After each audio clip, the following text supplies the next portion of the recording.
Hello, and thanks for tuning in to RadioFreeRhinecliff.org. And this show in particular, correct me if I'm Norm. I'm your host, Norm, and I'm thrilled to be here tonight with Brouse Schweppe. Bonnie, thanks for coming in at the last minute. Yes. Some other guest, who shall remain nameless, canceled at the last minute, and Bonnie was kind enough to accept the begging invitation. Please come in and talk with us. I was your backup. Yeah, well, yeah, the best. So nice. So what's going on? What are you doing? You said you drove here in your EV. Right. What kind of car is that? We just got a brand new BMW iX. Oh, iX. Yes. And it's not a hybrid. It's 100%. No, it's 100%. It's amazing. And so where does the charge come from? Do you have like panels in your place or something? We have a level 2 charger installed in our house. And then wherever we go, we find charging. So it's really exciting. And do you travel far afield in this thing? I guess you just got it. So far, I've gone as far as Philly. Okay. Yeah. And that goes on one charge, or do you have to charge it? It does not, but it almost could. So what we do is there's locations there that are actually free, Electrify America. So we just find a Target or a Walmart and pull in and charge, and it takes about maybe 30 minutes to get to 100% from there. That's fast. And I just drive home. Yeah. From what percent? From like 10%? Or? I think the last time I went, I was at 33% when I showed up. And how are you personally? At what point do you start to freak out? Like, oh my God, it's 20%. Oh, yeah, range anxiety. Yeah. I don't have it. I don't have it with this car. I had it. We used to have a Mach-E from Ford, which we just unfortunately got the lowest model that, because it was the only one available. And that didn't have much of a range. So there was some serious anxiety, range anxiety. Yeah, it was horrible. But it tells you how much you have. And what's your number? Where is the cutoff where you're like, oh, crap? Well, there's apps, so you kind of know where you're going to stop. I think the only anxiety is if the chargers are being used. So I say, and then you have to wait. Then you have to wait. So 33% to 100% in a half an hour? In about a half an hour. That sounds pretty good. Yeah, I decided I needed a bunch of stuff at Target that day anyway, and I wasn't done shopping. And you said Target and Walmart, do they both have charging stations? Most Walmarts have the Electrify America. That's amazing. Which is right now free for BMW.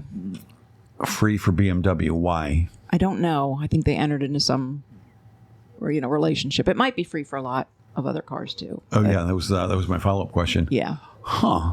So it's fun to drive? It's super fun. It's so technological. Yeah. It's like, you just get so excited watching how much more range you get, and then when you do regenerative braking, then you get more. Which is really fun to hear it's not an engine, hear the car going, and it's like regenerating. Because when you're braking, you're creating friction, and somehow it's taking that friction and it's actually when you take your foot off the gas, it starts regenerative braking. Okay. It's like a tractor. Have you ever driven a tractor? There's really no brake. No. You just take your foot off the gas. The engine stops. But the engine slows you down. Slows down. Is there a button you can push where it doesn't slow down and you can coast? Yes, you can. There's different level. Like you can set that the way you want it. But I like the regenerative braking because I'm kind of I think I'm at this point I'm an EV nerd. This is our second car. I was going to ask if you were so much fun. EV nerd. And were you ever a nerd about this stuff before? No. Or is this... No, but it's just exciting. It's exciting. So whenever I'm going anywhere, I'm like, oh, I'm not hurting the environment at all because I'm just going to drive there and what is the level 2 charging station? You have one at your house? I have one at my, so what there is you're given just a regular plug-in when you buy an electric vehicle, and that you can plug into your 110 outlet. And that would take, like if you were low on charge, and that also depends on the range of your car. So with the Mach-E that we had, there's different Mach-E's, ones with huge range, and we had the one with the lowest range. So I'm not trying to make Ford look bad because they do make other models that have more charge. But if you're super low and you plug into a 110, it would take you 3 days to charge on a 110 volt. But you can do that, right? Especially if you're not going to use it much. And then the level 2 is the step up from that. So if I come home and I'm at like 20%. Or 30%, it'll just charge overnight and be at 100%. And then the fast chargers are super quick. They're about 40 minutes. And do you see a difference in your electric bill? Not really. I think it was $15 more. Well, that's not bad. Yeah. I mean, it's cheaper than the gas. Oh, way cheaper because I'm using it. Yeah. I'm using it. And what are you using it for? I go up to Vermont all the time. My son's at UVM, so we go up to Vermont. We charge for free at our condo, has free charging. So it's a condo in Vermont. Yeah, we drive all through Stowe. We drive all through Smuggler's Notch. We drive to Burlington and back, and all of this, and home again, and it's all free. Wow. Yeah. Free-ish. Or was it expensive? I mean, are EV cars usually more expensive than? Yeah, unfortunately they are. But the technology is crazy. It feels like it's a self-driving car, because when I turn on cruise control, it will guide me in the lane, and the cruise control will lower if there's a car going slow in front of me. Right. Automatically. It just adjusts. So it's pretty crazy. It's a lot of fun. That's good. Yeah. All right. Well, let's back up a little. Where did you come from? How did you get here? And where were you born? I was born in California. And went to high school. Actually, I wasn't born in California. That's born in Colorado. Okay. United Airlines family. Moved out to California when I was 5. Family, both of your parents worked for United? Yeah, they both worked for United Airlines. Oh, nice. Were they mechanics or stewardess or my pilot, dad was in management, and my mom, I'm not exactly sure what she helped out with crew scheduling. So they met there, and we moved around a lot. So we were always near a hub, if you will. So they were at San Francisco, and we moved out to California when I was 5. Okay. So I feel like I'm a Californian. But then I left and I went to West Point at age of 18. West Point, that's not in California. No. That's just down the river here. No, yeah. So you graduated high school in California. Whereabouts? Someplace outside of San Francisco? Pleasanton, California. Pleasanton. Yeah. Yeah. And somehow at some point in high school, you decided you wanted to go to West Point? No. Actually, no. My dad had served in World War II. So he was very patriotic. We were from a very conservative family. And he was like, hey, the service academy's just opened up for women. You should apply there. And I'm like, okay. So I applied just for fun because I thought, well, that's fun. I'm patriotic too. I knew nothing. So I applied to all the service academies and UC Berkeley, and I got in everywhere. And then really what happened is I knew I was colorblind, and it is rare in women, but I knew. So did you just know it, or had you been diagnosed and you knew it? I kind of knew it from physics classes, because I just wasn't seeing what anybody else was seeing. And my dad was colorblind, which doesn't make me colorblind, but my mom was a carrier, so I got 2 X's. It's X recessive, so I got 2 X's that are bad. That's why it's rare. Anyway, it's boring.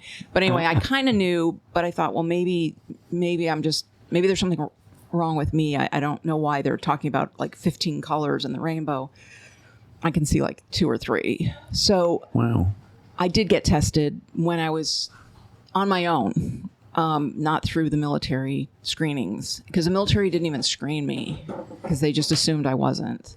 So when my acceptances came in, I thought if I go to like the Naval Academy or the Air Force Academy, if they find out I'm colorblind, which they will, I can't fly. I can't be the captain of a ship. So my options are limited. And, basically West Point was like, can you see? They held up a pencil. I'm like, is this yellow? And you said yes. So I just decided to go to West Point. I'd never visited. It was just sounded fun. It's really hard to get into. I mean, it's not just hold up a pencil. It is. Well, I will tell you now, I will say nowadays, it's like a lot of things. It's a lot harder nowadays to get in, because when I applied, they were, don't get me wrong.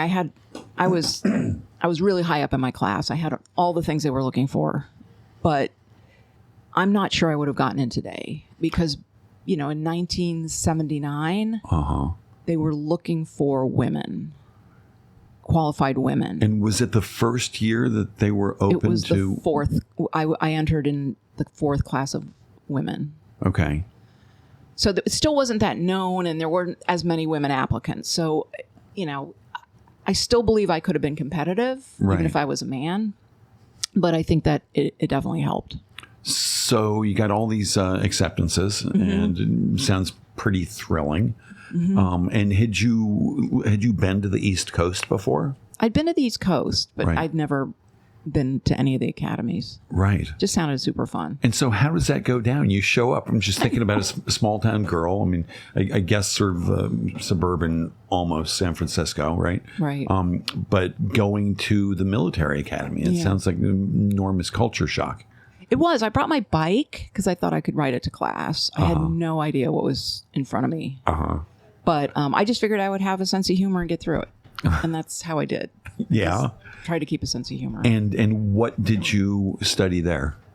We all took general engineering, basically. It was back before they allowed us to have majors. Oh. So I concentrated in American history as my secondary. Okay. Both basically the Civil War, Vietnam, World War II. And yeah, those were my major. Wow. So general engineering? And that's what you graduated with, a degree in that? Yes. It's just very, it's very interesting. I can't even imagine. And did you enjoy it? What was the downside of that? What was the biggest thing? Did you ever doubt staying there? Yeah, I think yeah, it would be, it wouldn't be truthful to say that anyone, wanted to stay there all the time. But I didn't really think of leaving because I was sort of obstinate that if I set my mind to something, I was going to do it. And unfortunately, if I look back, that wasn't really smart because I'm not sure I really did enjoy it. And I'm not sure I really wanted to be in the Army. Right. But I stayed. It was that, people say, oh, she's never going to make it. Well, I was going to make it. So I stayed. I'll show them. Yeah. And it was an interesting time to be there because of the whole women issue. They were still finding their way of integrating women. And you said you started in 79? Yeah. Okay. Summer of 79. Huh. And so did you feel that it was a pretty sexist environment? I would guess that it was terrible. Would be. Yeah. It was terrible. I can say that now. I think when we were there, I mean, I don't know how old everybody is, but you didn't think about it. You just knew that was the way it was. Right. But there were parts of it that were absolutely horrible, the way we were treated. Right. Absolutely. As terrible. Women or as freshmen or as cadets or... I'm all of the above. Personally talking about women. Okay. But yeah, I mean, plebe year, we know it's going to be horrible. We know everybody gets yelled at. We get that. So there's that. And you expect that. Right. And there was a real deep-rooted animosity towards women, mostly from the officer corps and the cadet guys. corps who came from the South. Oh. And so having never really been in the South, I kind of was all... California, super fun. And like, I'm going to go serve my country. This is really cool. And you get there and all of a sudden you meet these people from the South who are just like, you don't belong. You took a slot from a man and you have no business being here. And, there were officers that wouldn't return a salute. There were, older NCOs that wouldn't salute you. There were your own male classmates that were just horrible. Sounds kind of unpleasant, but you stuck it out, obstinate, as you say. Yeah. And when you finished, you have to serve the country. You had to serve 5 years. I served 8. Okay. Mm-hmm. And what was that like? Where'd you go? So you graduated in like 83? In class of 83. My first duty assignment was overseas. Okay. To Germany. Had you been overseas before? Not to Germany. Okay. Yeah. So that was, of course, this was all during the Cold War. Right. So all of our battle plans were fighting the Russian hordes. And that obviously that dried up pretty quickly when the Berlin Wall came down. But right. And I met my husband over there. You should say Germany. It was West Germany. Was absolutely West Germany. Yeah. Yeah. The whole East. I mean, we would go. There was a way you could get to Berlin. You had to fly there, or you could drive, but there was like checkpoints because of you were in Eastern Germany, and it was super scary. I thought so. I flew there, but it was an interesting time to be there. During the Cold War, you had to vary your route to work. Really, because of terrorism. There was terrorism going on. And terrorism coming from East Germans? And that's what they Well, they didn't really tell us. They just said you should vary your route, and you had to be careful. And you had to be really careful when you're out on the economy, when you're not on post. Right. Because there was... And you said out on the economy? Meaning like you were off. So all of your American posts were like they had everything there. They had your... Right. You could buy food there. You could eat there. You could actually live there. And then you could live on the economy, which meant out amongst the civilians. Right. So you just had to be careful. Yeah. And there was a lot of anti-American sentiment at the time. I was going to ask that about. Absolutely. And so even from the West German people there was a lot of. Oh, yeah. I remember shopping once. I was in uniform, so it was during the middle of the day. I ran out to get something. It was in Stuttgart. And I felt like somebody was looking at me. And I turned, and there was this like old guy, had to been in his 80s, who was just looking at me like he wished he could kill me. I mean, that's the only thing I could say. And I just looked at him, and I'm like, I didn't say it, but I'm like, you're a Nazi. You're a Nazi. Oh, my God. And we beat you. Yeah. And now you're looking at me also because I'm a woman, and you can just stick it somewhere. It was very interesting, but you couldn't really say anything because you could cause an incident. You don't want to cause incidents over there. Right. At the time. But also, I mean, you must have been trained in like hand-to-hand combat and stuff. Yeah. And when you went out and about, were you carrying a sidearm? No. Never had a weapon. Did you? Oh, never. Were you in civilian clothes when you went out in the Often, economy? but you could go out in your uniform too. Right. So personal choice. Yeah. And so did shit happen to people? Did people get attacked? Well, there was some abductions. If you look back at that time frame, like 84 to 86-ish, I think, there was... Every once in a while, there was something, but it was usually somebody in East Germany, an American officer or soldier. And it was, because they were trying to get information. So it was still, it was really... Trying to get information. Yeah. With the light in your eyes and... I know. The truth serum drugs. Yes. So you must have seen, I say the light in your eyes, the truth serum stuff. You must have seen all the movies that depict all of that stuff. Have you seen The Lives of Others? No. That is the best depiction of the Cold War era that I've ever seen. It gave me chills. I've watched it twice. The Lives of Others. The Lives of Others. It really shows that time, that era right there in the 1984-ish time frame of what was happening. Yeah. Amazing. It was crazy, yeah. It's a crazy thing to watch any movie, any piece of art that really you're like, oh fuck, I know that captures it. Yeah. So you said that was your first your place where you were stationed was in Germany, and you served for 8 years. Yes. How many years in Germany? I was there for almost 5 years because I became a commander, a company commander. And then, So you might possibly have been the first female company commander? No. Oh my gosh, no. No, there's been women in the military for years. Okay. No.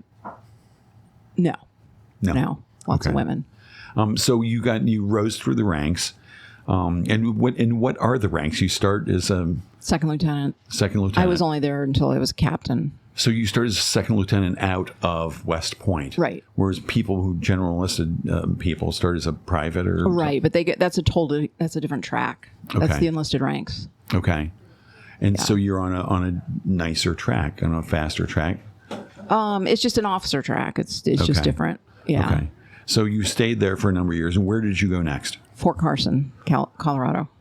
Oh, okay. Yeah, that was really fun. Yeah, it was beautiful. I'll bet. Yeah. And I don't even know where Fort Carson is. It's you can see the Rocky Mountains. It's right. It's just beautiful. It's south of Denver. Okay. Yeah. And what happens there? Why do we need an army base in south of Denver? A lot of training space there. Okay. There's a whole area there to do maneuvers with tanks. A lot of training space there. And they also had an Air Force base there as well. Okay. So it's quite a big military presence. Okay. That was in a town called Colorado Springs. Oh, okay. It's beautiful. And so what were you doing in Fort Carson? I was I don't want to just yell out Army terms. I was yell 'em out.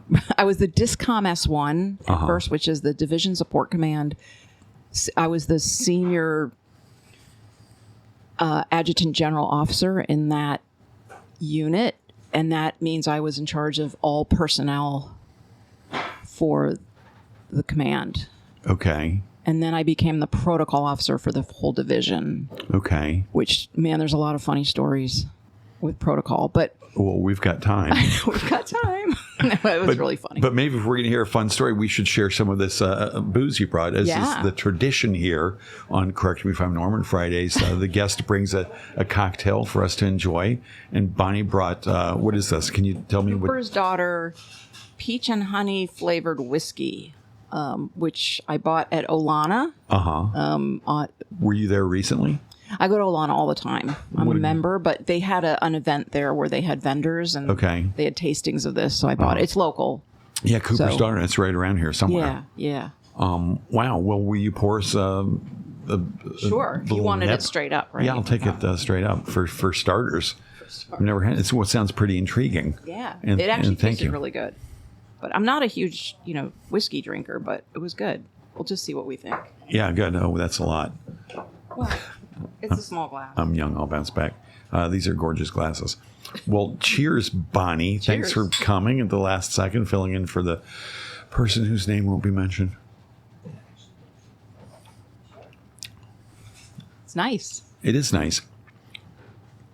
I kind of get the peach a little bit late. The honey, but it's smoother than general whiskey, I think. General whiskey.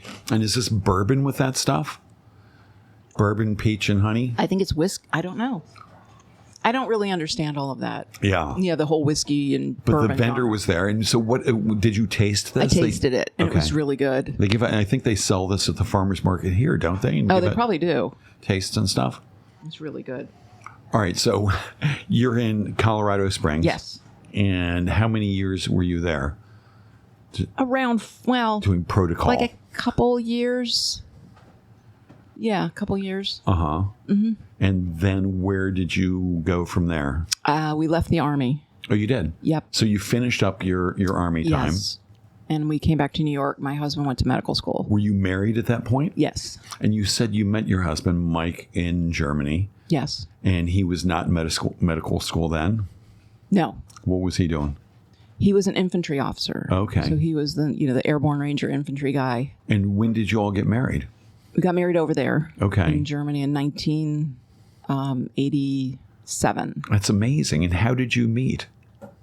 We met through friends. Yeah. But you were both on the same base. We were very close. Okay. We were about a half an hour apart. Okay. Yeah.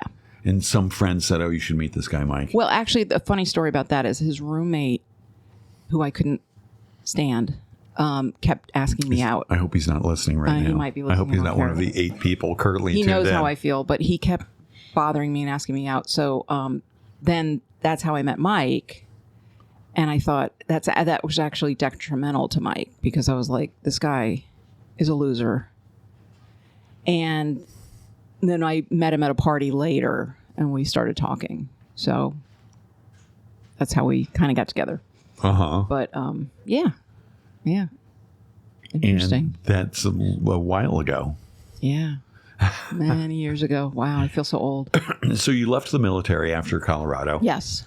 And where did you go? You said Mike was going to med school. Yeah, Mike went to Columbia to start medical school, and I started working for Pfizer in sales. Okay. So I just had a territory, and I worked from a lot of different medical sales, Pfizer and Allergan, which is all eye care, and I did. It doesn't seem like a real natural transition from the military. How did that come to pass?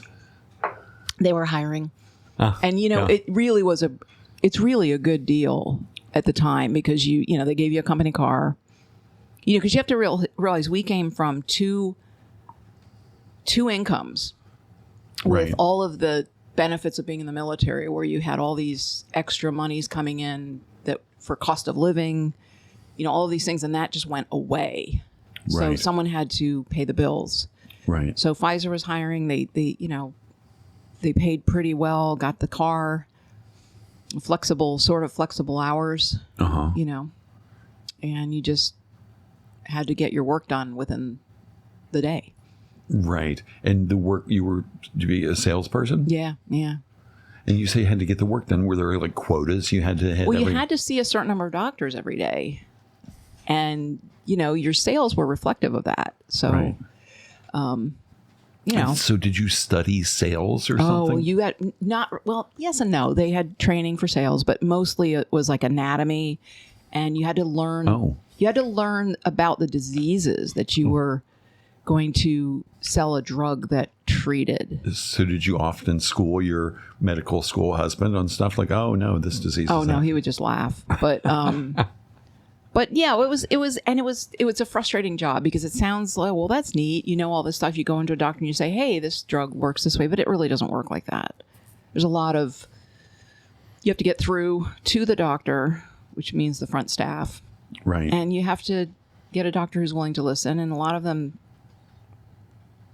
are very jaded because this, you know, and I'm jaded now looking back at it. I mean, Right. but we really, Pfizer was good. Both companies I work for, Pfizer and Allergan, had really good studies. You know what I mean? Like big studies, not just, oh, Allergan funded this little study of 10 people. They had Right. massive like NIH studies that proved what we were selling. And people knew that. Right. It made it a little easier. But it's a Right. relationship sell Yeah. because there's 3 other products that are just like mine. Yeah. So what's your incentive? Yeah. Well, how did you do that? I mean, it sounds like. I think I just was always honest with the doctors. You know, I knew that. And I would never overpromise. Yeah. You know, and you listen and you just, and they learned of who I was and the fact that I was supporting a husband in medical school. So some of that might have helped. Right. But I did really well. Yeah. Really well. And how long did you do that for? Many years. I mean, I did, and I also did, equipment sales. I did diagnostic sales in the industry, and then With a different company than Pfizer. Allergan was Okay. Allergan was eye care, and then I branched off and sold some equipment for ophthalmologists for diagnostic equipment, and then I ended up with J&J Oh. doing IV infusion. And so were you down that way? Were you in New Jersey or you said you No, I moved had here? territories up here. Okay. Okay. But it was sort of frustrating because of my husband, I couldn't ever really be promoted. You know what I mean? I couldn't go in-house How? because Allergan was based in California Oh, I and see. J&J, I don't know, there's many different areas, but I couldn't Right. really move. Because he was here. And you said here, were you in the city? Were you near Columbia? Mostly in or- the city in the beginning, and then he got a job up here with Orthopedic Associates, so Oh. then we moved up here, and I held on to that job for a while. That was kind of fun. Nice. Yeah. And now, Now I'm kind of retired. kind of retired. I'm loving life. What does that mean? Kind of like you still I do a sell lot. drugs and No. street corner. What do you no, have? I just what do you have? I find myself wondering how I am so busy and I don't have a real job per se.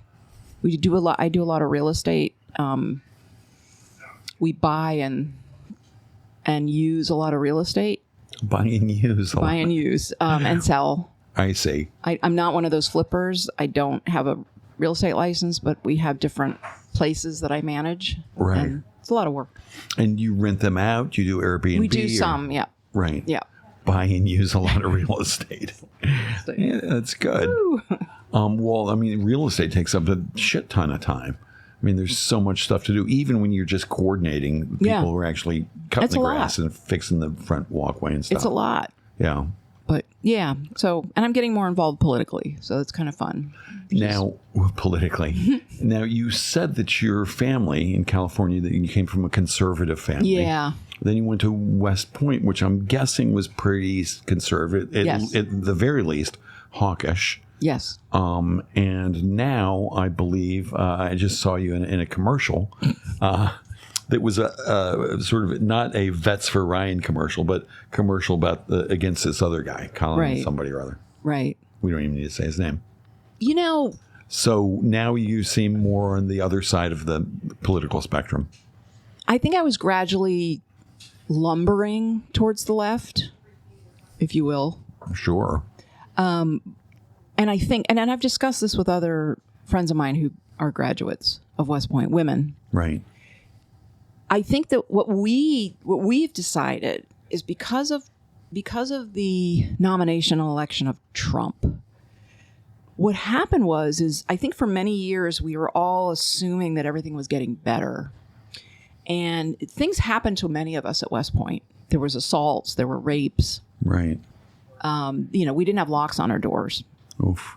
And we kind of dealt with it because it was just like, this is something you deal with because you're one of the first.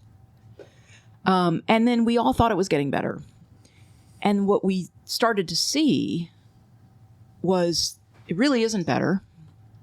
And Trump exposed that ugly side of America. And I changed out of the Republican Party at that point. At that point. Well, I had voted for Obama. I always called myself a moderate. I liked Obama. But I also, I didn't hate Romney. I thought Romney was I liked McCain. Right. But anyway, I voted for Obama. So I was kind of probably, like I said, lumbering that way. But then when Trump just kicked a lot of women veterans that agree with me into the camp of, oh, hell no. So I just got angry. Right. I mean, and a lot of us did. I went to the women's march after the election. I mean, I've never done anything like that in my life. I was not an activist. Right. And now I'm angry. And now I'm even angrier with the whole Roe v. Wade, being taken away. It's just, it's unfathomable to me how we got there. I don't know how we got here. And so what does your political activism look like? Well, I'm canvassing tomorrow for a local congressman. Cheers. I know. Thank you. For me. And obviously I vote blue. Mm-hmm. I also host a lot of women's sort of retreats down in the Outer Banks for a lot of my friends. We called ourselves the Resisterhood. Okay. We were the West Point Women Resisterhood. Okay. When Trump became president. And we talk about ideas and what we need to do. I feel like it's a salon, kind of a salon of the old days. And now we call ourselves the Persisterhood. Nice. But I'm getting more involved. And it's maddening to feel like you have to. I just thought we were past this, but we're not. Yeah, I think lots of people sort of felt we were past this. And like you say, we're on a good trajectory. And then all of a sudden it's like, wait a minute. Right. What's happening? It was like a rug was pulled out from under you. Yeah. I mean, when he started bashing Mexicans, I grew up in California. He started bashing right Mexicans away. and calling them rapists. I was like, there's no way he can be elected. He started calling women dogs. I was like, there's no way he can be elected. He said McCain, wasn't very good because he was captured. I mean, I'm like, where does it end? And yet 90% of West Point graduates follow Trump. So I have. And how is he? I don't think he had a very good record on helping out veterans. No. He doesn't have a good record on anything, Norm. I mean, why anyone could continue to follow him is beyond me. Well, why do you think? I don't know, but I West Point, can't even go to West Point anymore. I haven't been to West Point in years. Because I want to vomit. And I would imagine that there's like lots of political signs around West Point. No, they can't. None, you can't, right? But you want to vomit just because it's in there. You sense the. Yeah, I mean, we started a Facebook group called Restoring Honor, and it's a group of progressive West Pointers. Uh-huh. And it really started because of Trump and Pompeo, and we penned a letter in 2020 to the class of 2020, and it was basically telling them what duty, honor, country is all about. And we got so much shit from West Point graduates at large. Well, what did the letter say? What is duty, honor, country all about? Well, the entire 4 years we were there, we learned about character and leadership and honor. Right. And how anyone could look at what's happening or what was happening with Trump in office and support that was just outrageous. Because basically he admitted to all the things that make him seem a dishonorable human being. But you know what it is like, well, I'm watching the stock market. And I'm like, well, you're a piece of shit. Okay? Because that's what you are. And that's what you're espousing. You're saying you're looking what's happening. You don't care about your daughter, your husband, your wife, your sister. Because you're watching what's happening because your portfolio looks good. So you can go fuck yourself. Right. So I have quickly become persona non grata with a lot of my male classmates, and I just don't care. Right. And have you lost? Did you have male friends at West Point? You must have had some. Yes. And did you lose some friends? I lost a lot of friends. I've been blocked. I've been called a libtard. Well, I'm going to get a T-shirt that says that. I love that. I love libtard, but an Obama mama, which is funny because it was like I just thought he was a nice guy and I liked his family and I thought he was. I'm not saying I agree with everything anyone did. I voted for Bush. Yeah. I don't have any ill will, honest to God, against Bush. He is what he is. Right. He wasn't an evil person. And neither, to be honest, I don't even think Cheney was an evil person. I have a very nuanced view of everybody. Okay. But this is unreal. The Marjorie Taylor Greene situation, the Matt Getz, all of these these assholes. People. Yeah. I mean, I don't even know where to look. Well, so your activism, I mean, you must sort of fantasize about reaching these people, the 90% of West Point graduates, and say, wait a minute, guys, your letter about honor, you must fantasize about reaching them and somehow getting them to see things the way that you do.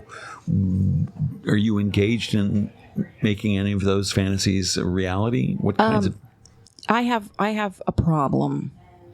I don't respect anybody at this point who follows Trump.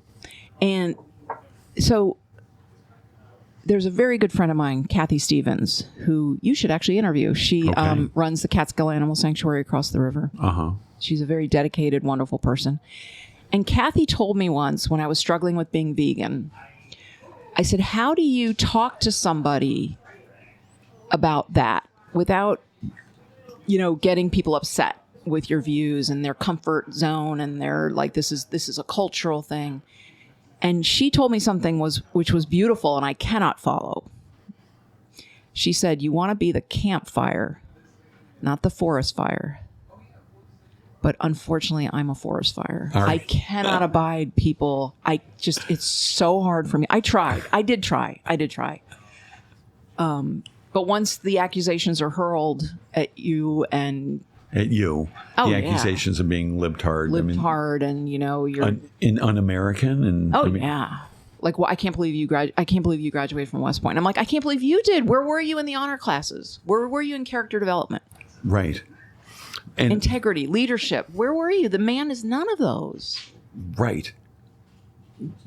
So anyway, here we are. And there's a lot of women I think it's actually, and I hate to use the term because I know there's people who are suffering from PTSD. There's soldiers that really have PTSD, but I do believe that there are women with PTSD now because of Trump, because they thought things were getting better. And when he came, it was like all over again.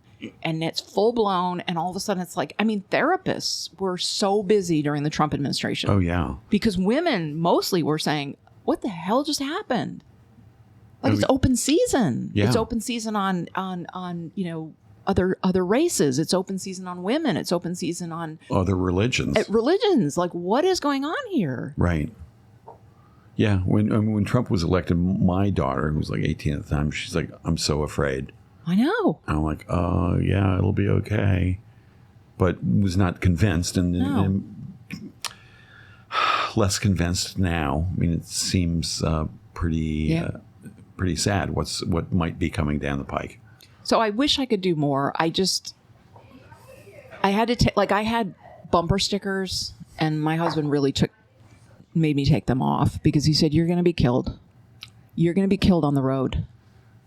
There's some seriously messed up people. Yeah. He goes, just take him off. Wow. And I guess I kind of agree with him because, you see it. People are unhinged. Yeah. I mean, look what just happened to Nancy Pelosi's husband. I mean, have they figured that out? I don't know.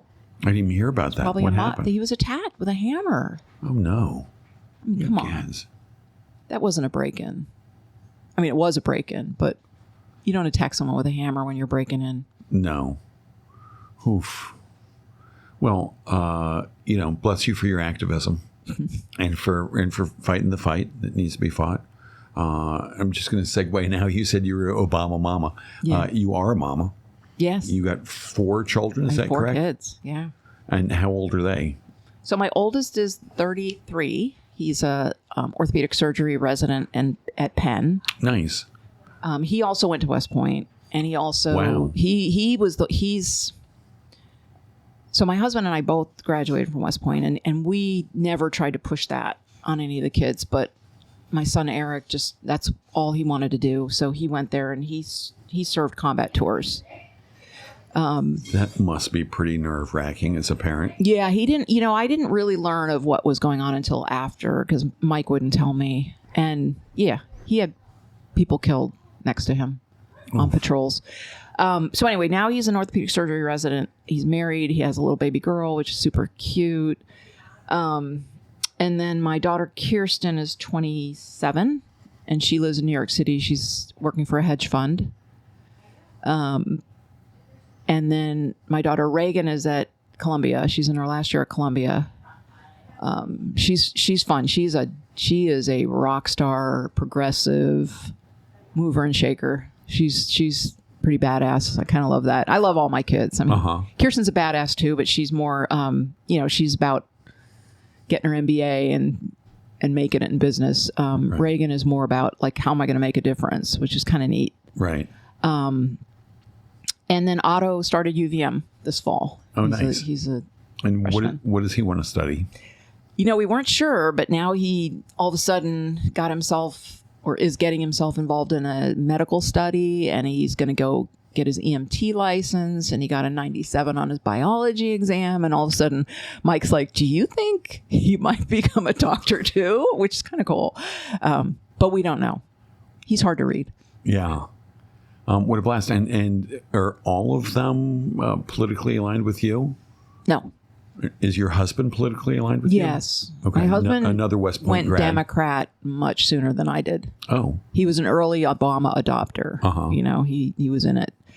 So what is that like? I'm guessing maybe the hedge fund kid, it might be more conservative. She plays it close to the vest.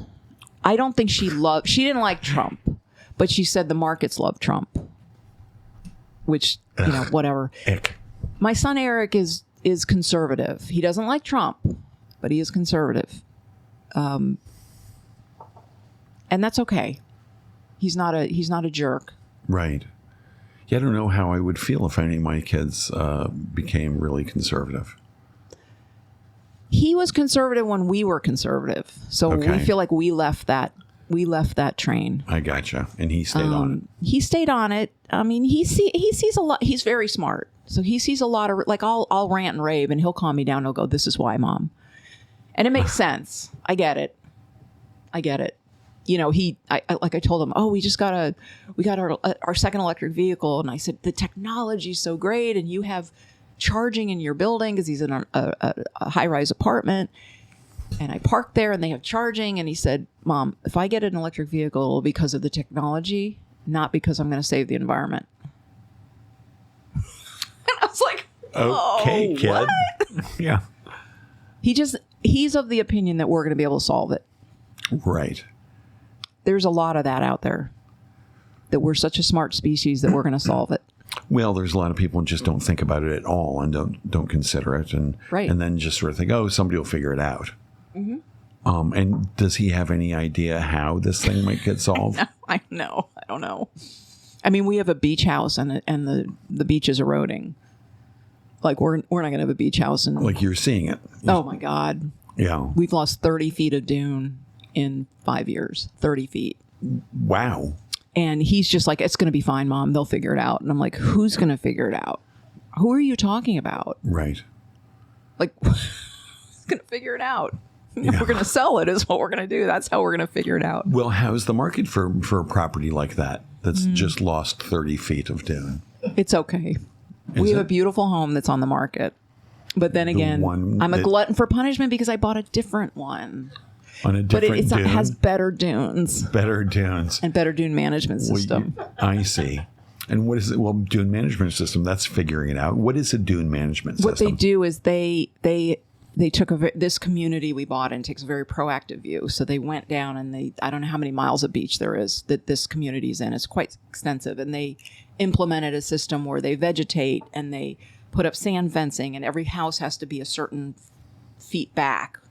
And some of the communities, unfortunately, didn't do that. And so some of the homes are super close. They've lost pools. They're getting infiltrated. Hot tubs are falling in the ocean, that kind of thing. So This new place we found is very proactive, and the dunes are beautiful.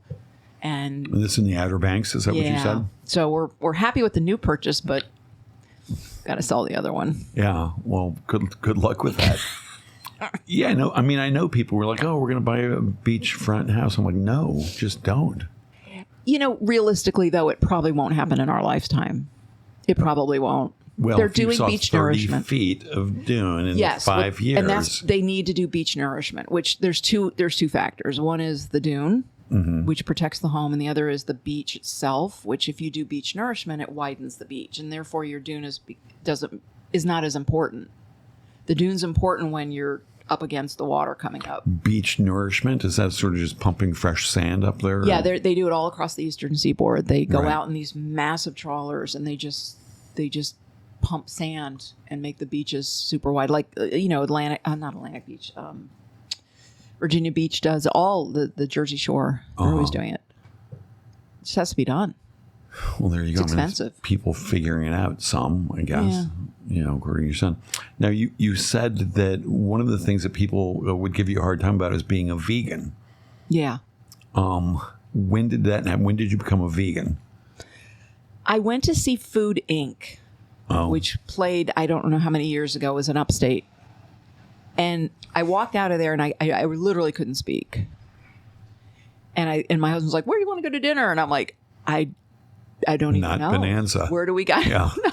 Not Longhorn Steakhouse. Yeah. I was like, I don't even know. I can't even answer that. So we did go vegan for many years. It's still a journey. I'm not perfect. We try, but it's a really difficult life. Even with the options that are out there, it's socially difficult. I've lost friends over it. No. Yeah. But really, I mean, you don't want to be friends with those people anyway. No, they just got really stupid, and I didn't. I don't really try to bring it up. I have tried the campfire approach, right? And it does work, once in a while. But it's people get really angry. My mother was furious about Thanksgiving. What's to be angry about? My mother was like, "Your dad would be so ashamed of you." Because you're not eating a turkey at Thanksgiving. And I was like, "Do you think that's what it's all about?" And she's like, "Yeah." Yeah. Like, what's wrong with you? And it's hard because it's almost like, I guess if you were an alcoholic and you went out to a bar with people, they would feel weird around you. So I guess when I go out to dinner, people are weird around me. Like, I don't really care what you order. I don't care. I mean, I shouldn't say this, but I do eat. It's a journey. I do eat some seafood. I'm like, I get it, because sometimes there's just no other option. And dairy, no cheese. You're supposed to, as a vegan. I got a little grumpy with vegans because some of them become really strident. So sure. I'm not that strident. I'm a cheating. I'm a cheating vegan, but I do try. Yeah. Well, good for you. And you and your husband, Mike, made that decision at the same time? He started a little sooner because he was a yoga instructor for many years, and he started getting involved in all of that and going all these courses, and a lot of yoga people are vegan because of ahimsa, which is, nonviolence. Okay. So that he sort of started going down that path. Wow. Yeah. Huh. So what's the most difficult part of that? I mean, I guess you got to pay attention to getting protein? It's maybe harder with No, that. that's a lot of bull. Is it? You get a lot of protein from normal vegan food. Okay. Beans and everything. I think it depends on the person. Like if you love cheese, it's hard because you're like, oh, I can just order the vegetarian, lasagna, but it's loaded with cheese. Right. So that's not vegan. No.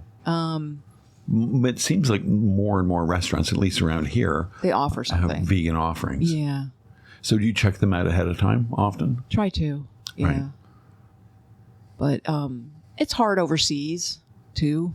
Sure. We went on a Viking River cruise. It was just like A Viking River we went cruise? on a Viking River cruise once, and it was like, we can't be vegan on this cruise. I mean, it is what it is. And so when you do, if you go on a cruise like that, and all of a sudden you have to eat these things Yeah. that are animal products or animal fat or whatever, how does your system respond? It must be It's a okay. shock. No, it's actually okay because I usually stick with seafood. Right. I figure if it didn't have a face or a mom, I feel better about it. But Well, that's probably not fair. yeah. It didn't have Like a scallops. face. Scallops don't have I a don't face. think scallops have a face They or must a mom. have a mom somewhere. No? Maybe. I don't know. Yeah, I'm not sure. It's Next hard. show. Well, we'll and just so you know, there's different reasons to become a vegan. One is for the environment because it really is better for the environment. Number two is ethically, morally, Yeah. because you don't want to hurt animals. Right. And the other thing is your own health. Right. So there's vegans out there who are only in it for their health, or only in it because of the environment, or only in it, because of the animal welfare. So it's a wide group. And how has your health shifted since you became a vegan? I find there are still ways of cheating, even if you're completely vegan. Oreos are vegan. I did not know that. Yeah. So no, it hasn't really changed my. Hadn't changed your I'm health. still squidgy. Squidgy. Squidgy. Oh, good. That's a good word. What does squidgy mean exactly? I'm fluffy. Fluffy. Well, did you lose a bunch of weight or something like that? No. No. No, but I mean, it would be nice if you were vegan and you were super skinny. I guess if that's where But you there's want to go. Oreos, so yeah. Yeah. All right. So you're on the Eastern Seaboard, and Mike got a job up here. And did you move to Rhinebeck immediately or We somewhere else? did. We lived in Rhinebeck for 20 years. Oh wow! Yeah. Kids are And- very upset with me because we moved. Because a couple of years ago you moved. We moved to Germantown. Yeah. Yep. And how has that been? I mean, it must be I weird. love it. Because your kids go to school here. I mean, you really have a community based I think around. once your kids are gone, that community is less.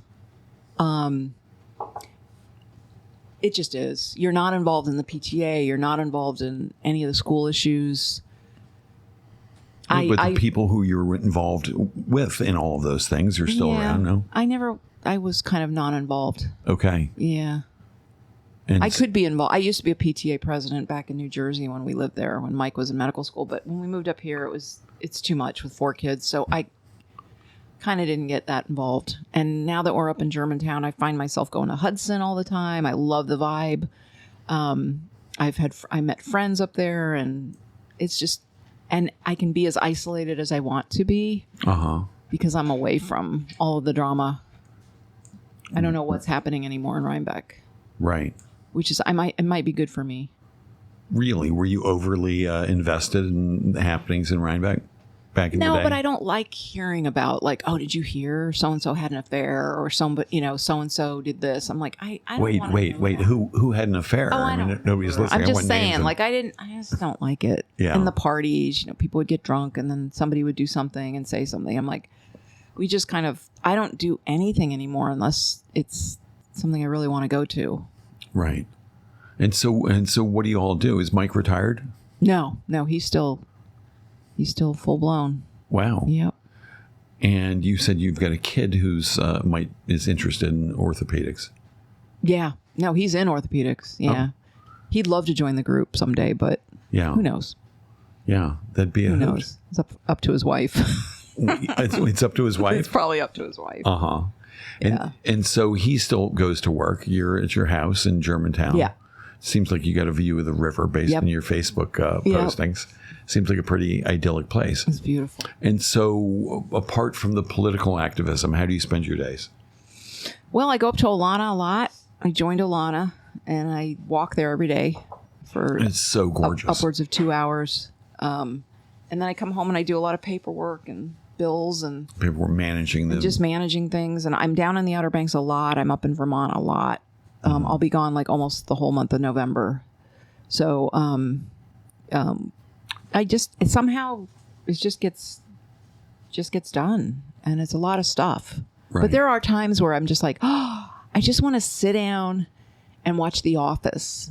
I just want to watch The Office right now. I just need to go back to Scranton and watch my friends in The Office. And Right. It's kind of funny.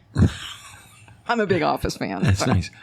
But you also you work with animal rescue organizations. I did. I mean, we had an animal sanctuary farm animal sanctuary in Rhinebeck. Oh. It was private. I adopted everything from Catskill Animal Sanctuary. We had a llama and alpaca and sheep and goats and chickens. And we may get back to doing a little bit of that in Germantown. And how did that stop? Well, when we moved, we had to rehome all the animals. And now we're just trying to investigate with the town of Germantown whether or not we're whether we can have some farm animals. Right. We have to be a little careful because we no longer have 20 acres like we had in Rhinebeck. Okay. So I don't want to piss off the neighbors. Right. What do the neighbors say about it? Depends on who you talk to. The town just says there's no rule. We have about 8 acres, so we could have sheep, which I think would be really cool to see the sheep we live off Cheviot Road, and they're Cheviot sheep, actually. So I was like, and they're Scottish. I'm like, we could get Cheviot sheep. That'd be really fun. And plus, they mow the lawn. Right. And do you have neighbors who you've spoken to who have objections to this kind of thing? We have one. And what is their... He's just objectionable about see. Everything. Well, good luck. Yeah. Good luck with that. And do you and this fellow see eye to eye politically? No. Oh, what a surprise. No. He's a nasty piece of work. Yeah. Well, I'm sorry to hear that. I wanted to ask you this. You posted this thing on Facebook. Mike's away right now or something. Yeah. And you drove him to the airport. Yes. And it seemed like from your Facebook post, you spent the night at the TWA hotel. Just had dinner there. Oh, you just had dinner there? Incredible. Yeah, it looks fucking amazing. God. You have to go. Yeah. I didn't know anything about it. They took that old TWA terminal. Somebody bought it, refurbished it back to its glory. They have an old Connie, which is a Lockheed Constellation in the back, which is a bar. And they have all these pictures on the wall from 1962. The music is from 1962. The architecture is 1962. They have it.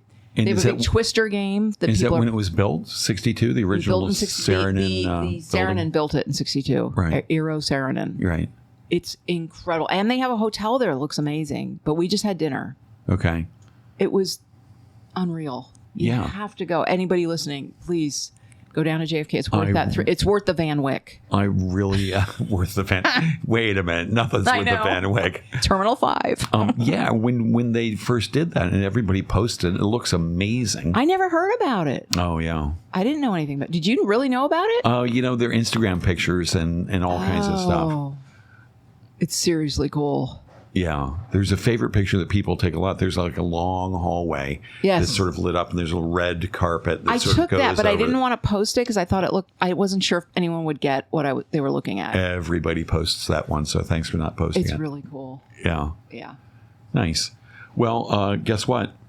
We're out of time. You've wasted another hour. You wasted another perfectly good hour listening to me and Bonnie Schweppe. Yes. Just amazing. So nice getting to talk with you and hear a little bit about your life story. And thanks for coming in. Well, thanks for having me. Everybody have a happy Friday night. Thanks for tuning in to radiofreerhinecliff.org. Good night.